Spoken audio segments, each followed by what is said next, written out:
Have you ever found yourself staring at a page of instructions, just completely baffled, convinced they must have been written in some kind of secret code? Yeah, you're not alone. That feeling, it's not on you, it's a communication breakdown. And today, we're gonna look at the blueprint for how to fix it. Oh, you know exactly what I'm talking about. You've got this pile of wood, a little baggie full of a million screws, and a diagram that looks like it's from another dimension. It's a struggle we've all been through. But what if I told you the problem isn't that you can't follow directions? What if the problem is how those directions were written in the first place? That's right, believe it or not, there's actually a method to the madness, a way to put right through all that confusion. It's called Instructional Linguistic Programming, or ILP for short.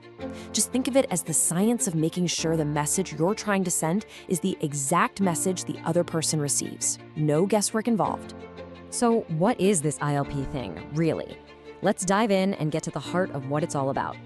Okay, what's really cool here is that it's not just a science, it's an art. It's this perfect mix of three key things. First, really knowing who you're talking to. Second, picking the absolute right words. And third, making sure the complexity is just right. When you get all three of those working together, boom, you get perfect clarity.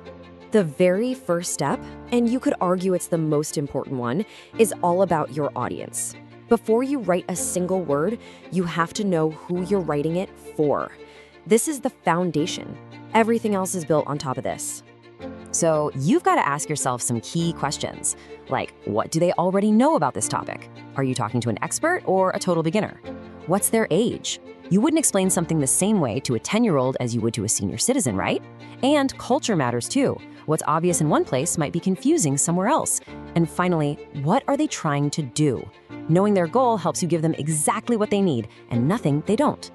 Okay, so once you've got a handle on your audience, it's time to actually pick your words. We're moving from the who to the what. And the number one rule here is just keep it simple. Just look at this comparison. It says it all. The stuff on the left is full of jargon. Yeah, it sounds all fancy, but it just creates a wall. The column on the right, it's simple, it's direct, there's no way to misinterpret it. The takeaway here is so important. Always, always choose being clear over trying to sound smart. Use the tool is always going to beat utilize the apparatus. Every single time. And now for the final piece of the puzzle. This is where we take our understanding of the audience and our simple word choice and make sure the whole message actually lands. See, this is about more than just picking simple words. It's about the bigger picture, how you put those words together. You could use easy words but still build a sentence that's so long and complicated that it's impossible to follow. Matching the language mastery level is all about building a bridge. You're making sure your sentence structure, the amount of information you're packing in, all of it is a perfect fit for who you're talking to.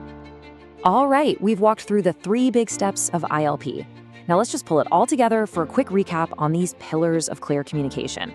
So here it is, the whole shebang in a nutshell. 1. Know your audience. 2. Use simple, direct language.